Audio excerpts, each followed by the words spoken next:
आज हम बनाने जा रहे हैं चिकन वाइट कढ़ाई की रेसिपी, जो कि बहुत ही टेस्टी बनती है। रेस्टोरेंट जैसा टेस्ट आएगा इसका और ये घर के मसालों से ही तैयार की जाएगी। इसको स्टार्ट करते हैं, लेकिन उससे भी पहले अगर आप हमारे चैनल पर न्यू हैं तो लाइक और सब्सक्राइब करना मत भूलिए। आप देख रहे हैं कुक यम्स।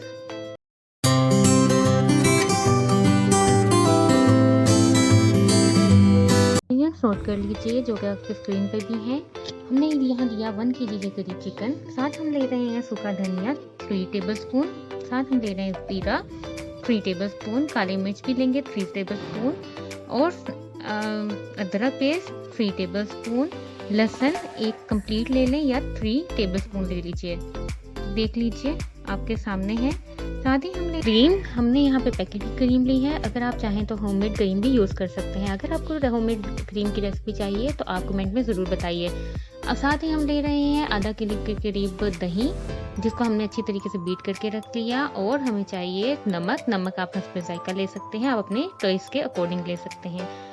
साथ ही हम लेंगे 200 ml, जो कि 1 कप बनता है ऑयल के, और कुछ हरी मिर्चें और धनिया गार्निशिंग के लिए। चलिए स्टार्ट करते हैं। इससे पहले हम सूखा धनिया, जीरा और काली मिर्च को अच्छे तरीके से भून के क्रश कर देंगे। उसके लिए हम सबसे पहले तवा गरम करेंगे, इसमें ये तीनों चीज़ें ऐड करेंगे और इसको तब तक पकाएंगे जब तक कि ये खस्ता ना हो जाए। देखिए चमचा हिलाते रहिए। यहाँ पे कुछ लोग गलती करते हैं कि वो इस पर चम्मच नहीं हिलाते, या तो ये जल जाता है या इसको फिर जल्दी उतार लेते हैं, ताकि फिर इसमें वो चीज़ नहीं आती, वो जो क्रंचीपन है वो नहीं रहता।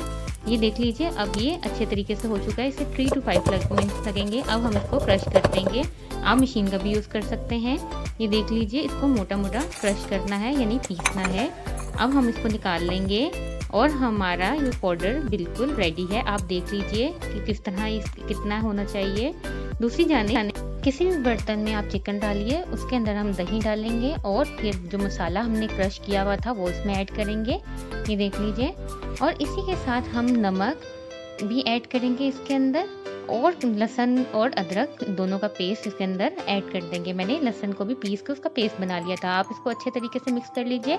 अब हम इसको मैरिनेशन के लिए रख लेंगे। अगर आप चाहें तो विदाउट मैरिनेशन भी इसको कुक कर सकते हैं, लेकिन मैं आपको ये सजेस्ट करूंगी कि आप इसको मैरिनेट करें, क्योंकि मैरिनेशन से इसके अंदर बहुत अच्छे तरीके से रच बस जाता है ये मसाला। ये देख लीजिए, और अगर आप इसको चाहें अभी फ्रीज कर लीजिए, जब आप फ्री हों आप तब पका सकते हैं, वरना एटलीस्ट 2 आवर्स के लिए आप इसको मैरिनेट करें। अब देखिए दूसरी जानिब हमने ऑयल को गर्म कर लिया। अब इसके अंदर मैरिनेट किया हुआ मसाला हम डालेंगे। ये देख लीजिए, और इसको चमचा हिलाएंगे अच्छे तरीके से। जहाँ तक मैरिनेशन का सवाल था, आपने वहीं तक अगर आप चाहें तो आप अपने घर में आधा मैरिनेट करके रख दें। जिस टाइम पे आप फ्री हो, जिस टाइम पे आपका दिल करे बनाने के लिए, उसको निकालें और ये वाला स्टेप जो है फ्राई करने का कर दें। आपकी चिकन वाइट कढ़ाई आराम से तैयार हो जाएगी। ये देख लीजिए, आप चमचा हिलाते रहिए जब तक कि इसका कलर चेंज ना हो जाए। इसको हम अच्छे तरीके से पकाएंगे। ये मैंने एक्स्ट्रा पानी जो मैरिनेशन का था वो इसमें डाल दिया है। ये देख लीजिए, इसका कलर कितना प्यारा आ गया है।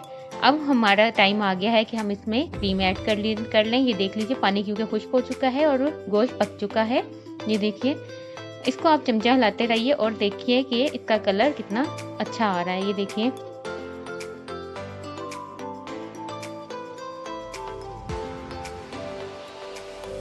बाकी क्रीम भी जो लगी हुई थी उसके साथ वो भी मैंने इसमें डाल दूंगी और अच्छे तरीके से इसके अंदर मिक्स कर देंगे।